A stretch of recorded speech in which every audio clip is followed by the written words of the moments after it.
जी अब कोई बच्चा बोलेगा प्लीज।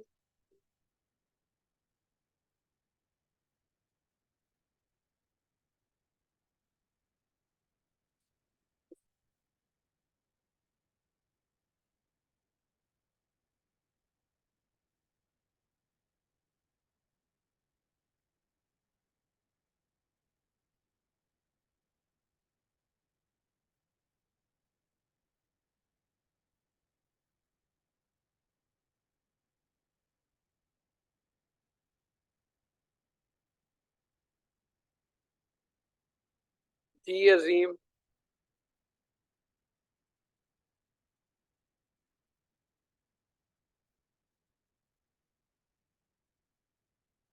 प्लीज कोई बच्चा बोलेगा। अजीम, शान बतूल, मुजफ्फर। मुजफ्फर तो कह रहे हैं मैं ऑफिस में हूँ।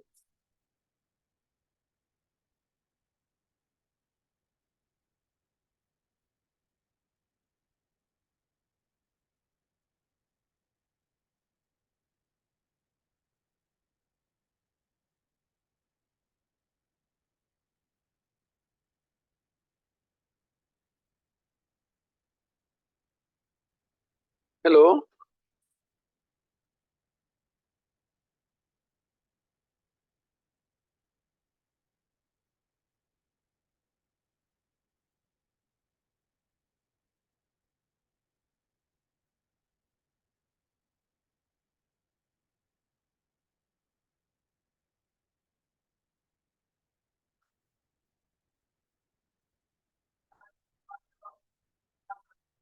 जी अब आवाज आ रही है।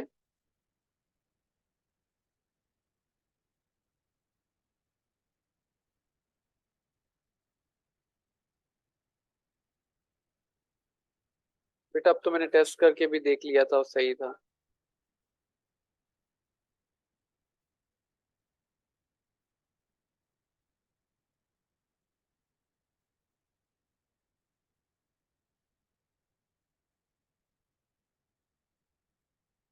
प्लीज रेज योर हैंड जिन बच्चों को मेरी आवाज आ रही है। अजीम, शान बतूल। बेटा ये जो ओप्पो के नाम से है, काइंडली वो अपने आप को रीनेम कर ले, फिर अदरवाइज अटेंडेंस में इशू होगा।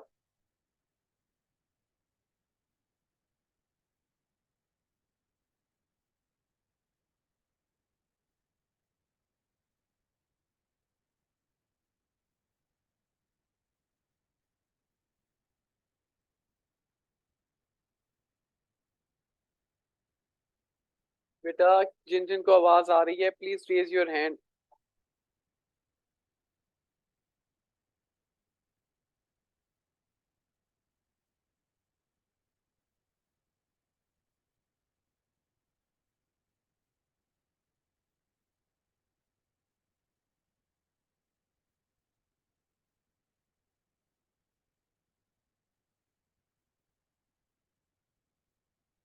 ठीक है बेटा, अब अनम्यूट वालेकुम कर। सर।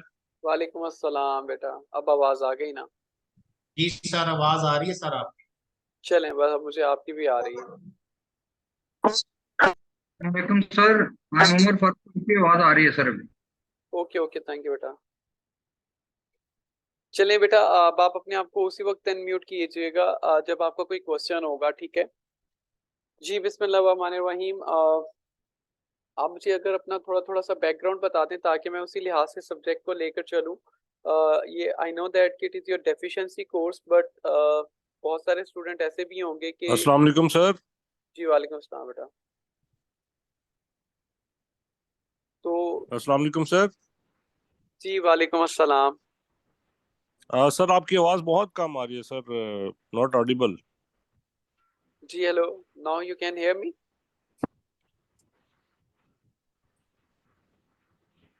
बाकी बच्चों को क्लियर जा रही है आवाज़? हाँ जी सर। सर क्लियर है। क्लियर है, ओके थैंक यू।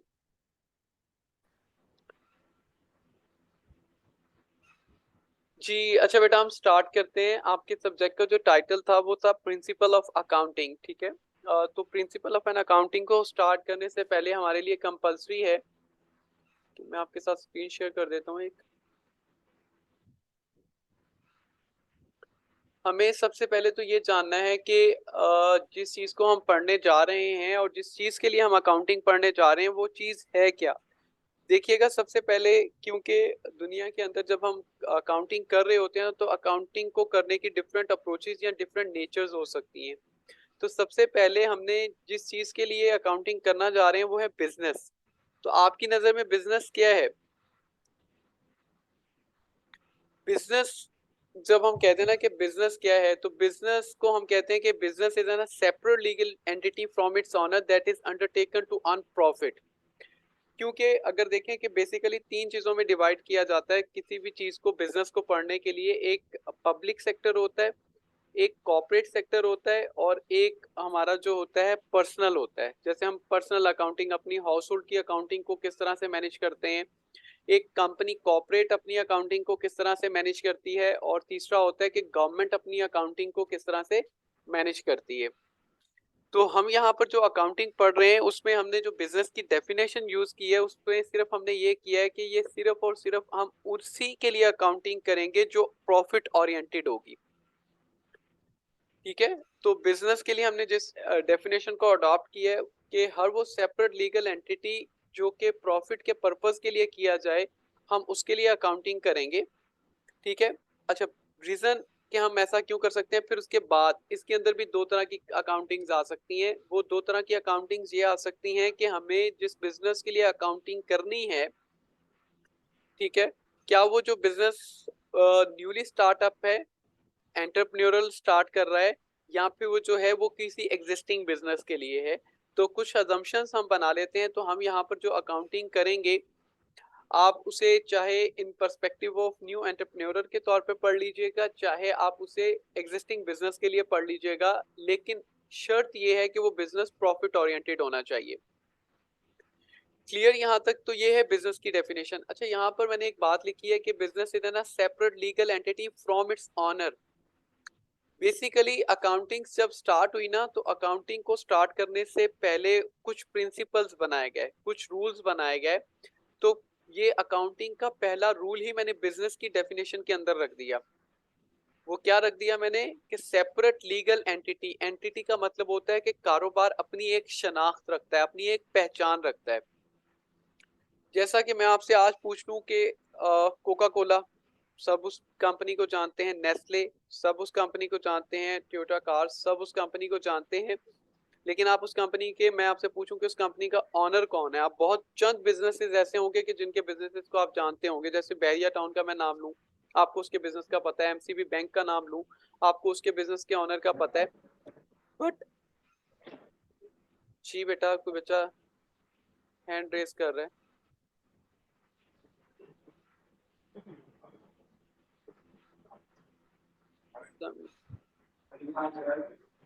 जी बेटा,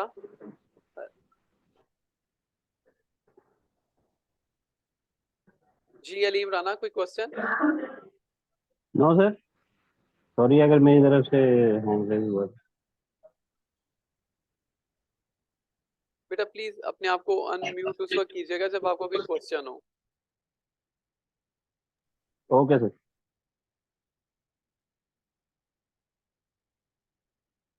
तो हमें बिजनेस को इस पॉइंट ऑफ व्यू से समझना है कि वो एक प्रॉफिट ओरिएंटेड बिजनेस हो। तो सेपरेट लीगल एंटिटी का मतलब ये याद रखिएगा कि separate legal entity from its owner का मतलब यह है कि बिजनेस अपनी एक अलग से शनाख्त रखता है, ऐसा कि उसको हम अपने उसके ओनर के साथ मिक्स नहीं कर सकते। For example, just for an example, कि आपका एक किराने की दुकान है, आपका एक ग्रोसरी स्टोर है, आप उसके एक सोल प्रोप्राइटर हैं, आप उसके एक सिंगल ऑनर हैं। तो क्या अपने बिजनेस के अंदर से आप जो चीजें यूज करने के लिए, अपने घर के चीजों के लिए इस्तेमाल करने के लिए लेकर जा रहे हैं, क्या आप उसके पैसे जो हैं अगर वो आप अपने कारोबार में नहीं डालेंगे, ठीक है, आप ये समझ रहे हो कि ये चीजें, ये कारोबार मेरा ही है, और आप उससे अपने पर्सनल यूज के लिए चीजें निकलवाते जाते हो, विड्रॉ करते जाते हो, तो बिजनेस आपको अपनी एग्जैक्ट प्रॉफिट वाली सिचुएशन नहीं बताएगा। क्यों? आप उस चीज को तो कंसिडर ही नहीं कर रहे जो आपने अपने पर्सनल यूज के लिए इस्तेमाल कर लिया। जबकि अगर आपका ये वाला बिजनेस, आपका ग्रोसरी स्टोर ना होता और आपको ये चीजें जो आप अपने पर्सनल यूज के लिए ले रहे हो आपको कहीं से परचेज करनी पड़ती, तो आपकी कंजप्शन होती ना। तो इसीलिए बेसिकली ये कहा जाता है कि बिजनेस का सबसे पहला बेसिक प्रिंसिपल, फंडामेंटल प्रिंसिपल ये याद रखिएगा कि आपका बिजनेस जो मर्जी हो, बिजनेस की एक सेपरेट एंटिटी है और एक ऑनर अपनी एक सेपरेट एंटिटी रखता है, वो एक अलग से शनाख्त रखता है। कभी भी बिजनेस कारोबार को ऑनर्स अपने आप के साथ मिक्स नहीं करे। जब हम इसके लिए अकाउंटिंग के प्रैक्टिकल क्वेश्चंस करेंगे तो मैं पहली ट्रांजैक्शन के अंदर ही आपको ये बात प्रैक्टिकली भी समझा दूंगा ये अकाउंटिंग में कैसे किया जाता है। ठीक है, अब याद रखिएगा कि नेचर ऑफ ऑपरेशन के काम बिजनेस के इस दुनिया के अंदर बिजनेस जितने भी काम कर रहे हैं उनके नेचर ऑफ ऑपरेशंस क्या हैं, किस किस तरह के वो काम कर सकते हैं। तो 3 तरह के हैं बेटा। जो पहला है वो है सर्विसेज, कि आप उन्हें सर्विसेज प्रोवाइड करें, सिंपल खिदमात फ्राहम कर रहे हैं। आपके शादी हाल जो हैं, आपके मैरिज हाल जो हैं, या आपको सर्विसेज दे रहे हैं, आपको कंप्यूटर रिपेयरिंग शॉप आपको सर्विसेज दे रहे हैं, आपके पार्क आपको सर्विसेज दे रहे हैं, आपके हॉस्पिटल्स आपको सर्विसेज दे रहे हैं, आपके लॉयर्स आपको सर्विसेज प्रोवाइड कर रहे हैं। ये सारे क्या कर रहे हैं, ये आपको कोई टेंजिबल या फिजिकल गुड्स प्रोवाइड नहीं करते in against of your cash और मनी और अ फंड, राइट। दूसरा बिजनेस नेचर ऑफ ऑपरेशन कारोबार करने का तरीकाकार होता है वो होता है मर्चेंडाइजिंग। मर्चेंडाइजिंग का मतलब ये होता है कि जो कि प्रॉफिट के सेक के लिए पहले खुद किसी से गुड्स या प्रोडक्ट या इन्वेंट्री परचेज करते हैं और उसे सॉरी प्रॉफिट के सेक के लिए आगे फर्दर बेच देते हैं। जैसा कि आपके grocery store, shoes shop, medical stores, ये सारे क्या हैं, ये आपके मर्चेंडाइजिंग है, कि जो पहले खुद किसी से खरीद के लाते हैं मैन्युफैक्चरर से और फिर उसे प्रॉफिट के सेक के लिए हम जैसे कस्टमर्स को बेच देते हैं।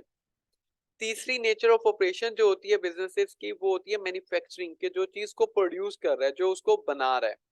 हाँ, बहुत सारे बिजनेसेस अब एडवांस हो चुके हुए हैं क्योंकि बहुत सारे बिजनेसेस अब इसका मर्जर भी चल रहे होते हैं, इनको मर्ज भी कर लेते हैं, सर्विसेज को मर्चेंडाइजिंग के साथ, मर्चेंडाइजिंग को मैन्युफैक्चरिंग के साथ, मैन्युफैक्चरिंग को सर्विसेज के साथ। बट आप इसके अलावा बिजनेस के नेचर ऑफ ऑपरेशन को इन 3 के अलावा कैटेगराइज नहीं करेंगे। बहुत सारे बिजनेसेस, बहुत सारे लोग कहते हैं ट्रेडिंग को, इंपोर्ट एक्सपोर्ट को अलग से एक कॉमर्स की फील्ड में डालने की कोशिश कर रहे होते हैं, जबकि ऐसा पॉसिबल नहीं होता। तो अल्टीमेटली उसका ऑब्जेक्टिव भी या तो मर्चेंडाइजिंग में आ रहा होता है या फिर सर्विसेज में आ रहा होता है। ठीक है, तो हम जो जिस पे फोकस करेंगे, हमारा जो मेन फोकस होगा वो होगा हम सर्विसेज के बिजनेस को देखेंगे, साथ साथ हम मर्चेंडाइजिंग बिजनेस को देखेंगे। ये जो थर्ड है जिससे मैं कह रहा हूँ कि हमने मैन्युफैक्चरिंग जो है, हमने मैन्युफैक्चरिंग मैंने आपको नहीं पढ़ाना। मैन्युफैक्चरिंग के लिए आप जो देख रहे होते हैं ना, उसके लिए होती है कॉस्ट एंड मैनेजमेंट अकाउंटिंग पढ़ाई जाती है आपको। तो ये आपका क्योंकि डेफिशिएंसी कोर्सेज है तो इसीलिए मैं इन पहले 2 फोकस पे करूंगा। तो नेचर ऑफ बिजनेस ऑपरेशन में मैं आपको सर्विसेज और मर्चेंडाइजिंग पढ़ाऊंगा। तो स्टार्ट हम लेंगे सर्विसेज से। तो मेरा ज्यादातर फोकस भी ज्यादातर किस पे रहेगा, सर्विसेज के ऊपर। ठीक है जी, तो सर्विसेज के ऊपर हमारा ज्यादा फोकस रहेगा। सो इट विल बी, ये ग्रीन हो गया, येलो पे हम पढ़ेंगे जरूर और इसे इन डेप्थ नहीं पढ़ेंगे। ठीक है, और थर्ड वन जो है मैन्युफैक्चरिंग है, इसको हम नहीं पढ़ेंगे, ये कॉस्ट एंड मैनेजमेंट अकाउंटिंग के अंदर पढ़ाया जाता है। फिर आ गया नेचर ऑफ ओनरशिप, के जो सर्विसेज का बिजनेस या मर्चेंडाइजिंग का या मैन्युफैक्चरिंग का बिजनेस है, उसकी नेचर ऑफ ओनरशिप कितने टाइप्स की होती है, वो 3 टाइप्स की होती है। सोल प्रोप्राइटरशिप का मतलब होता है सिंगल ओनर। ठीक है, पार्टनरशिप का मतलब होता है कि लिमिटेड पार्टनर्स। अब मैं लिमिटेड क्यों लिख रहा हूं यहाँ पर, उसकी बेसिक रीजन ये है कि it's depend upon the nature of कि आपका बिजनेस है कैसे। अगर आपका बिजनेस जो है वो बैंकिंग सेक्टर का बिजनेस होगा, यानी कि सॉरी फाइनेंशियल सेक्टर का बिजनेस होगा, तो फाइनेंशियल सेक्टर्स के लिए जहां तक मुझे याद है 2016 के अकॉर्डिंग उस वक्त रूल ये होता था कि अगर आपके 20 लोग हो गए हैं फाइनेंशियल सेक्टर्स में तो आपको उसे पार्टनरशिप तक लेके जा सकते हैं। अगर आपके 20 से ज्यादा हो गए हैं तो आपको कंपनी की तरफ जाना पड़ेगा। क्लियर हो गया। इसी तरह आपकी डिफरेंट मैन्युफैक्चरिंग के लिए भी लिमिटेड पार्टनरशिप का कुछ एक एक्ट होता है, उस एक्ट के अंदर कंडीशन लिखी होती है कि मैक्सिमम इतने आपके पार्टनर्स हो सकते हैं। मिनिमम की लिमिट भी दी होती है और मैक्सिमम की लिमिट भी दी होती है। फिर आ जाता है कंपनी और ऑर्गेनाइजेशन। आप में से मुझे कोई ये बच्चा बताएगा कि एक बिजनेस जो है वो सोल प्रोप्राइटर से पार्टनरशिप और पार्टनरशिप से कंपनी की तरफ जाना क्यों चाहता है? What is the basic reason behind कि वो ऐसा क्यों करता है, क्यों जाना चाहता है? कोई एक बच्चा। सर बिजनेस को एक्सपैंड करने के लिए हम उसको बढ़ाने के लिए करते हैं। वेरी गुड, थोड़ा सा एक्सप्लेन करेंगे आप इसे?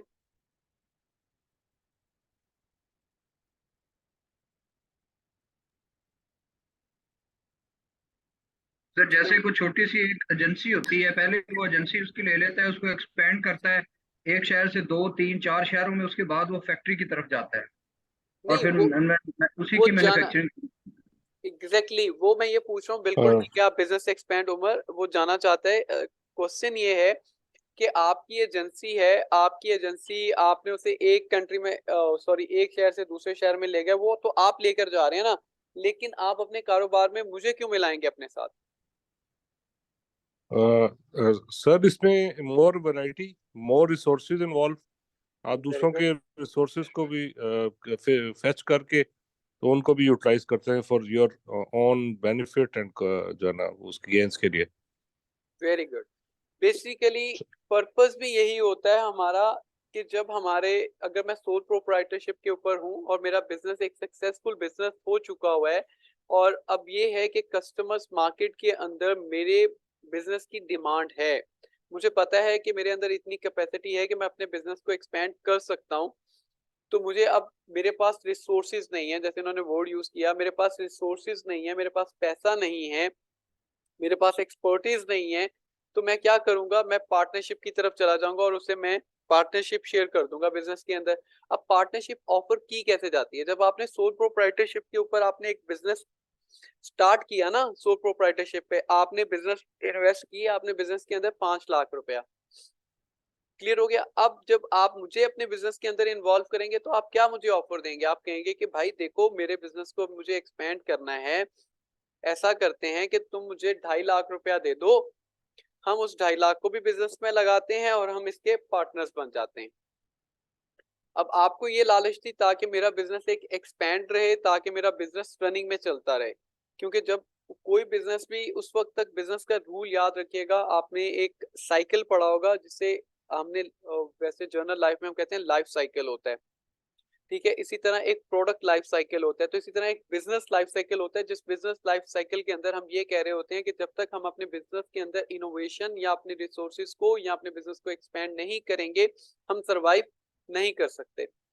तो जब आपने मेरे पास 5 लाख था, तो 2.5 लाख की मैंने आपको क्या कर दी ऑफर कर दी, और उस ऑफर के अंदर मैंने आपको पार्टनर बना लिया, और पार्टनर बनाने के बाद उस 2.5 लाख को भी मैंने अपने बिजनेस में लगाया, ठीक है। अब होगा क्या, अब हुआ क्या, आपने उसे 2.5 लाख रुपए की ऑनरशिप उसे डिस्ट्रीब्यूट कर दी, उसे कहा जी अब भाई 2.5 लाख रुपए क्या है आपका, और बाकी 5 लाख मेरा। फिर आहिस्ता आहिस्ता जैसे जैसे आपको पैसों की जरूरत या रिसोर्सेज की जरूरत पड़ती जाएगी, आप अपने बिजनेस को बढ़ाते जाएंगे, तो जब आपकी maximum limit of partners complete हो जाती है, तो फिर आपको जाना पड़ता है किसकी तरफ? कंपनी की तरफ। कहाँ गया?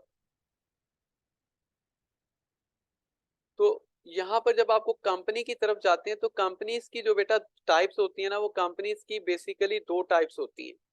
एक होती है प्राइवेट लिमिटेड कंपनी, और एक होती है publicly health companies, privately health भी कह सकते हैं हम, ठीक हो गया बेटा। प्राइवेटली हेल्ड कंपनीज क्या होती हैं? ये वो प्राइवेटली हेल्ड कंपनीज ये होती हैं कि जब वो पार्टनरशिप की लिमिट को मैक्सिमाइज अचीव कर लेती हैं, तो उन्हें अपने आप को रजिस्टर्ड करवाना पड़ता है, किससे? SECP से, security exchange commission of Pakistan, SECP। SEC सारी दुनिया में SEC चलता है, हम भी मैंने लगा दिया पाकिस्तान के लिए, security exchange commission of Pakistan, ठीक है। आपने, आप बच्चों ने इंट्रोडक्शन टू बिजनेस पढ़ी है डेफिशिएंसीज के अंदर बेटा?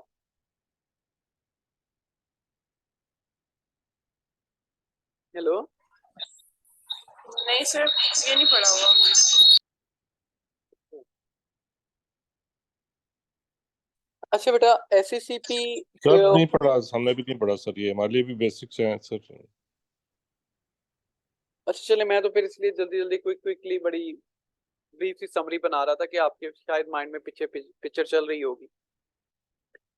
अच्छा, SCCP के ऊपर आप जाते हैं, SCCP के साथ आप दो फॉर्म कह लें, अब आपके लिए दो फॉर्म का वर्ड यूज कर लेते हैं। वैसे तो हम वर्ड यूज करते हैं आर्टिकल ऑफ मेमोरेंडम होता है, आर्टिकल ऑफ एसोसिएशन होता है। ये दो फॉर्म फिल करके आपको SCCP को सबमिट करवाना पड़ता है, और SCCP ने आपके लिए कैपिटल की कुछ रिक्वायरमेंट रखी होती है। अच्छा, कैपिटल होता क्या है? कैपिटल आपका ये वो फंड होता है जिसके थ्रू आपने बिजनेस को स्टार्ट किया होता है, ठीक है। अच्छा, एक बात याद रखिएगा कि अगर मैं बिजनेस के अंदर मैं किसी को ऑनरशिप दे रहा हूँ ना, या शेयर डिस्ट्रीब्यूट कर रहा हूँ, चलिए ये शेयर वाली स्टोरी मैं आपको पब्लिकली पे सुना देता हूँ। अच्छा, जब आप SCCP पे जाते हो तो आपको दोनों article of memorandum of article of association दोनों फॉर्म फिल करने पड़ते हैं, और आपको अपनी मिनिमम क्राइटेरिया जो कैपिटल का है वो फुलफिल करना पड़ता है।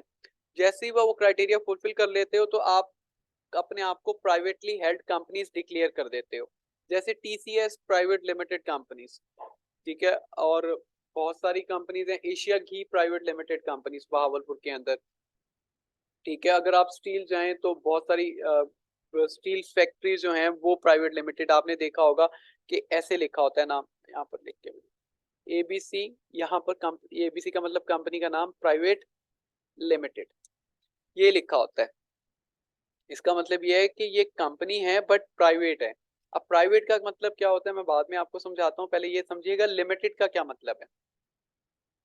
इस लिमिटेड का मतलब ये होता है कि कंपनी जब अपने आप को रजिस्टर्ड बिजनेस अपने आप को रजिस्टर करवा लेता है एज एन कंपनी, तो वो ये डिक्लेयर करता है वहां पर कि वो उसके क्या टाइप्स होंगी। कुछ बेसिकली टाइप्स होती हैं, मैं आपको वो नहीं पढ़ा सकता क्योंकि इंट्रोडक्शन टू बिजनेस का पार्ट है, लेकिन मैं बताऊंगा जरूर। एक होता है लिमिटेड, एक होता है अनलिमिटेड, तीसरा होता है गारंटी, ठीक है। लिमिटेड कंपनीज का मतलब ये है कि इस लिमिटेड का मतलब ये है कि मेरे ऊपर जो रिस्पॉन्सिबिलिटीज, मेरे ऊपर जो ऑब्लिगेशन, मेरे ऊपर जो जिम्मेदारियां हैं, अगर मेरा कल को बिजनेस डूबता है तो मैं सिर्फ और सिर्फ अपनी लिमिटेड लायबिलिटीज को, अपने लिमिटेड रिस्पॉन्सिबिलिटीज को, ऑब्लिगेशन को, उधार को, कर्ज को चुकाऊंगा। मैं कोई अपनी पर्सनल चीज सेल आउट नहीं करूंगा। क्लियर हुई? यानी कि कारोबार जो वापस कर सकता होगा वो करेगा। अब इसके लिए भी पूरा एक रीस्ट्रक्चरिंग एंड रीऑर्गेनाइजेशन का रूल एंड प्रिंसिपल्स हैं फाइनेंस के अंदर, वो जब आप जाएंगे तो आप पढ़ लेंगे। तो लिमिटेड का मतलब ये है कि भाई सिंपल सी बात है, कारोबार जो पैसे वापस कर सकता होगा वो करेगा, इसके अलावा कुछ नहीं करेगा। अनलिमिटेड का मतलब यह है कि भाई बिजनेस अब अपने आप को उसने अनलिमिटेड डिक्लेयर कर दिया, तो अनलिमिटेड अगर उसने अपने आप को, जैसे ABC प्राइवेट अनलिमिटेड कंपनीज, अगर वो अपने आप को अनलिमिटेड डिक्लेयर करता है तो इसका मतलब ये है कि उसे भाई चाहे कारोबार के अंदर अपनी पर्सनल चीजों को सेल क्यों ना करना पड़े, वो बेचेगा। तीसरी होती है गारंटीज कंपनीज, जैसे आपकी स्टॉक एक्सचेंज है, आपकी SCCP खुद एक कंपनी है, उसने अपने आप को रजिस्टर करवाया हुआ है, तो ये स्टॉक मार्केट आपकी हो गई। ये सारी कौन सी कंपनीज होती हैं? ये गारंटीज कंपनीज होती हैं। तो इस गारंटीज के अंदर एक कॉन्ट्रैक्ट साइन होता है जिसके अंदर वो अपनी एक गारंटी प्रोवाइड करते हैं कि हम क्या क्या चीजें आपको मुहैया करेंगे। लेकिन हम जो फोकस करेंगे, जी प्लीज। सर अनलिमिटेड कंपनी का मैंने तो पहले कभी नहीं सुना, मैंने तो हमेशा प्राइवेट लिमिटेड कंपनी का ही सुना है हमेशा। बिल्कुल ऐसा होता है, हमारे पाकिस्तान में शायद ही कोई कंपनी है जो कि प्राइवेट अनलिमिटेड कंपनीज हो, लेकिन अगर आप ग्लोबली सर्च करें तो बहुत सारी कंपनीज जो हैं वो अपने आप को अनलिमिटेड डिक्लेयर करवाती हैं। उसकी बेसिक रीजन ये होती है कि जब कंपनीज अपने आप को अनलिमिटेड, जैसे कि पूरी दुनिया में 2014 तक ये चलता था कि हर कंपनी अपने शेयर की पार वैल्यू डिक्लेयर करती थी। गूगल हो गया, IBM हो गया, डेल हो गया, HP हो गया, ये सारे क्या करते थे? अपनी पावर वैल्यू सेट करते थे। 2014 के बाद इन लोगों ने अपनी पावर वैल्यूज कर दी नॉन पावर वैल्यू। अब उस नॉन पावर वैल्यूज के अंदर किसी भी चीज की इंट्रिंसिक या फंडामेंटल वैल्यू सेट नहीं हो पाती थी। यानी कि मैंने उसका कोई क्राइटेरिया रखा ही नहीं है कि मिनिमम है क्या तो मैक्सिमम है क्या, भाई बस ठीक है, तो उसे कहते हैं नॉन पावर वैल्यूज, ठीक है। तो दुनिया में ये कॉन्सेप्ट बहुत चलता रहा है, लेकिन बहुत सारी कंपनीज जो होती हैं वो अपने आप को लिमिटेड पे ही रखती हैं। अच्छा, जो गवर्नमेंट के अदारे होते हैं, जैसे मैंने अभी आपको एग्जांपल दी, वो होती हैं पाकिस्तान स्टॉक एक्सचेंज, वो अपने आप को गारंटीड डिक्लेयर करती हैं। अच्छा, इसकी बेस्ट एग्जांपल दे देता हूँ, गवर्नमेंट अपने आप को गारंटीड डिक्लेयर करती ही क्यों है? जब आपने पाकिस्तानी रुपीस के नोट के ऊपर लिखा होता है हामल हाजा को मुतालबा पर अदा करेगा, भाई वो हामल हाजमा, और नीचे लिखा होता है क्या लिखा होता है? हुकूमत के मंजूर शुदा, इस तरह का एक वर्ड लिखा होता है कि हुकूमत से मंजूर शुदा। एक मिनट देख के एग्जैक्टली बता देते हैं जी। हामल हाजा को मुतालबा पर अदा करेगा, हुकूमत पाकिस्तान की जमानत से जारी हुआ। अब इसका मतलब ये है कि ये गारंटीड दे रहे हैं आपको। पॉइंट समझ आया? इसी तरह जो हमारा स्टॉक मार्केट है ना, वो गारंटी पे चलता है। बिल्कुल आपने 100% ठीक किया। अनलिमिटेड कंपनीज हमारे बहुत रेयर है पाकिस्तान में, तो शायद ही मुझे नहीं लगता कि कोई कंपनी हो, लेकिन ग्लोबली अगर आप सर्च करोगे तो आपको मिलेंगी, जरूर मिलेंगी। ठीक हो गया। और उसके बाद हम आ जाते हैं यहाँ पर पब्लिकली हेल्ड कंपनीज। अब जरा यहाँ से ये वाली स्टोरी याद रखिएगा कि सोल प्रोप्राइटरशिप में जब मैंने ये देखा कि अब मेरे पास पैसे या रिसोर्सेज नहीं है और मुझे अपने बिजनेस को एक्सपेंड करना है, तो मैंने कुछ पार्टनर्स को साथ मिला लिया। जब वो मेरे पार्टनर्स भी साथ मिल गए, मेरा बिजनेस फिर अपने पीक पे पहुंच गया। जब मेरे वो पीक पर पहुंचा मेरा बिजनेस, तो मैंने अपने आप को कंपनीज को SEC से रजिस्टर करके प्राइवेटली हेल्ड करवा लिया।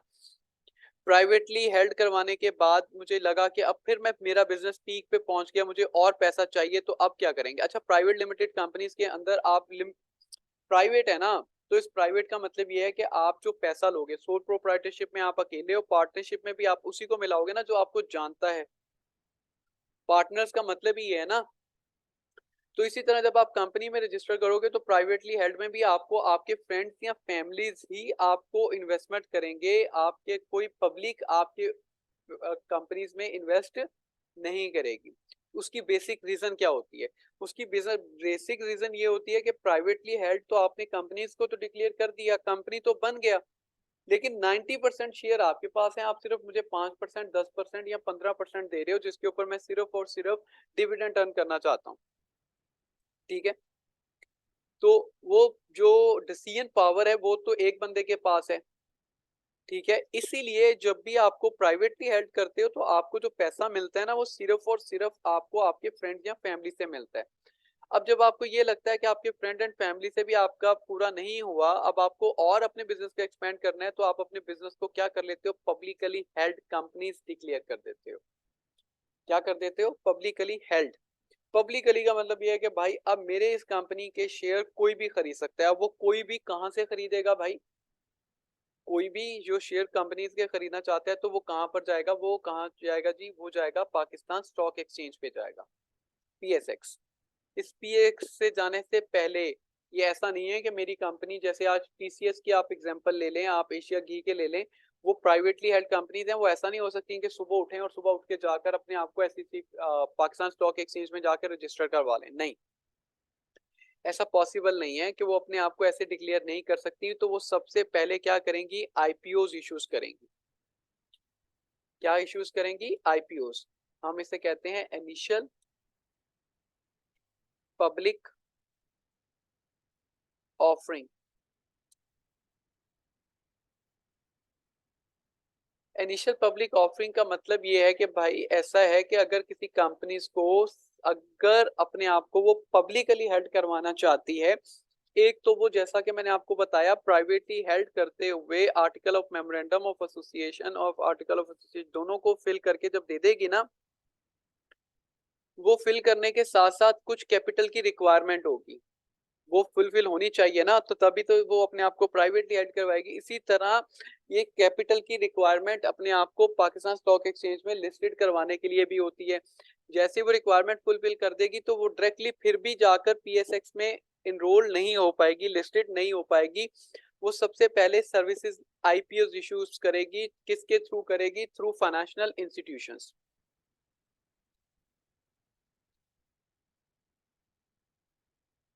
फाइनेंशियल इंस्टीट्यूशंस के थ्रू ये IPOs इशू करने का मतलब अब ये होता क्या है, मैं इन डेप्थ नहीं जाना चाहता, सिर्फ आपने इंट्रोडक्शन टू बिजनेस नहीं पढ़ा था इसलिए मुझे ये कहानी डालनी पड़ी। तो IPOs उस वक्त ऑफर किया जाता है, IPO करने का पर्पस इनिशियल पब्लिक ऑफरिंग का मतलब ये होता है इनिशियल शेयर्स ऑफर कर रही है वो। शेयर होता क्या है? आपके कैपिटल का 1 पार्ट, आपके कैपिटल का एक पार्ट, एक हिस्सा। ठीक है, अब उससे क्या कहते हैं? शराकतदारी। अच्छा बेटा, इस जूम का ये लिंक 10 मिनट के बाद खत्म हो जाएगा, तो इसी लिंक को आप दोबारा ज्वाइन कर लीजिएगा प्लीज। और IPOs मतलब initial public offering through financial institutions देते हैं ताकि जनरल पब्लिक मिलकर इस शेयर की प्राइस को सेट कर दे। आप डायरेक्ट अगर पाकिस्तान स्टॉक एक्सचेंज पे चले जाते तो पाकिस्तान स्टॉक एक्सचेंज में आपका शेयर कितने पे ट्रेड होना चाहिए? 5 रुपए, 10 रुपए, 15 रुपए, 20 रुपए? आपको नहीं पता चल सकता किस तरह क्या प्राइस रखी जाएगी। जो मैंने अभी एक बच्चे ने अनलिमिटेड वाला सवाल पूछा तो मैंने उसे कहा कि पावर वैल्यू सेट होनी चाहिए। पावर वैल्यू का मतलब है fundamental value, intrinsic value, actual value, rational value. वो सेट होगी तब जाकर चीज ट्रेड होना शुरू होगी। तो वो प्राइस सेट करने के लिए वो आईपीओ इश्यूज करते हैं फाइनेंशियल इंस्टीट्यूशंस के थ्रू, मतलब बैंक्स के थ्रू, इंश्योरेंस कंपनीज के थ्रू। ठीक है जी, वो आईपीओ इश्यूज करते हैं। आईपीओ के अंदर अब शेयर की प्राइस सेट होगी कि जी लोगों ने खरीद लिया इसके शेयर को 5 रुपए का।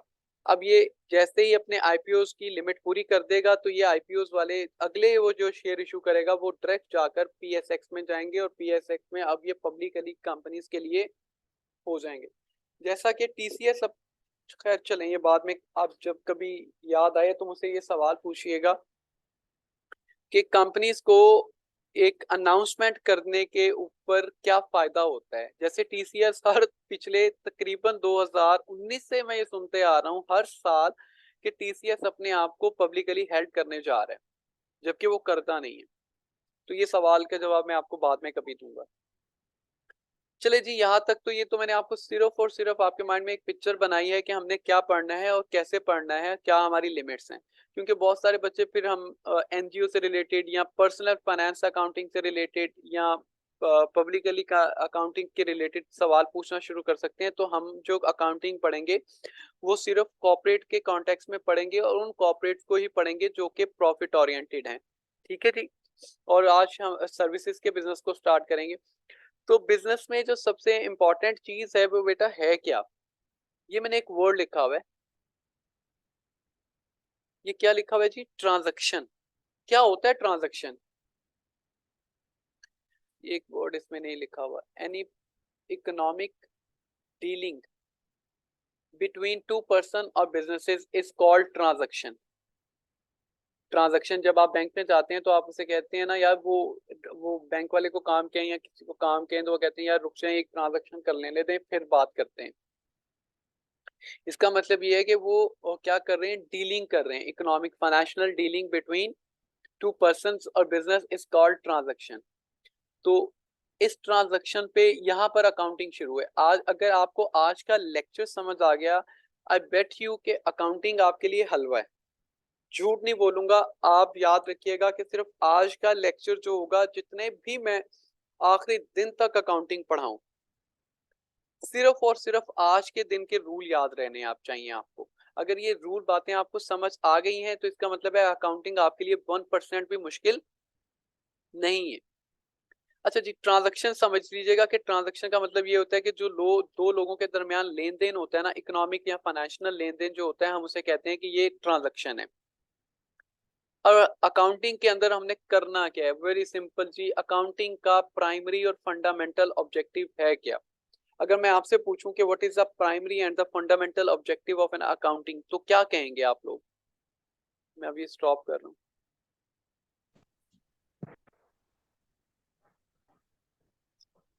जी अलीम।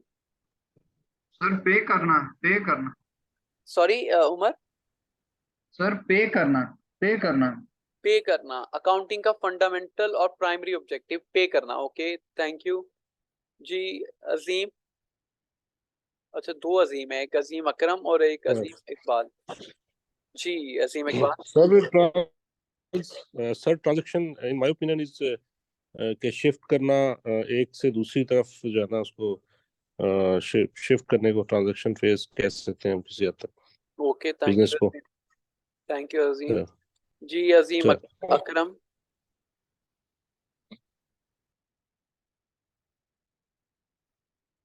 अजीम अकरम।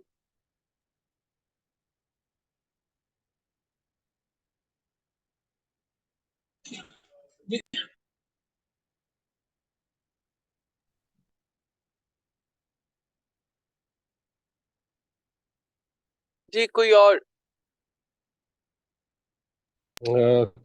सर अजीम इकबाल की साइड सर एक रिक्वेस्ट है, अगर ये नोट्स आपके जो आपने हमें पढ़ाना है, अगर हमें एक दिन एडवांस मिल जाए यानी जी नेक्स्ट वीक बिल्कुल। हमें मिल जाए, वी कैन कंसल्ट और so we can participate in a better way. इंशाल्लाह ताला अब जितनी भी आपकी पूरे सेमेस्टर की एक्टिविटीज हैं वो मैंने कल बैठ के बना ली हैं। मैं आज आपसे सारी वो बहुत एक्टिविटीज जितनी भी मैंने आपको करवानी है, क्योंकि आज थोड़ा सा थ्योरेटिकल लेक्चर था, तो नेक्स्ट जो सर थ्योरेटिकल सर लेक्चर्स नहीं होंगे तो वो राइट जितनी सर भी पूरे सेमेस्टर्स की मैंने आपको पढ़ानी है ना एक्टिविटीज, वो मैंने डिजाइन कर ली है, मैं आज आपको शेयर कर दूंगा। Sir, grateful sir, grateful, thank you sir, thank you. जी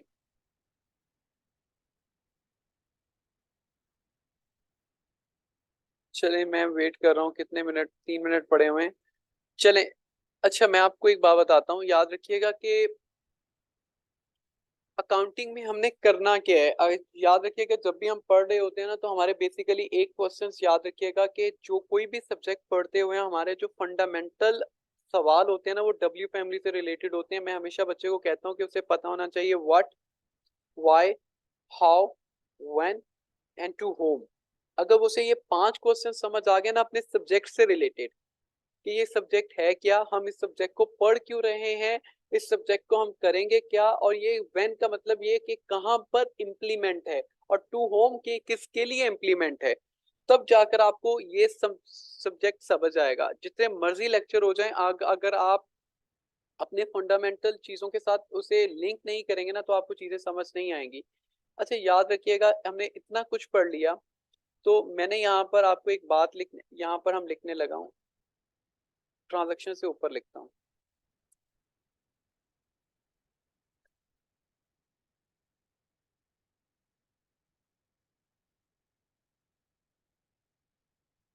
बेटा अकाउंटिंग का प्राइमरी ऑब्जेक्टिव सिर्फ एक वर्ड में याद रखिएगा, प्रिपेयर करना, क्या करना, फाइनेंशियल स्टेटमेंट बनाना।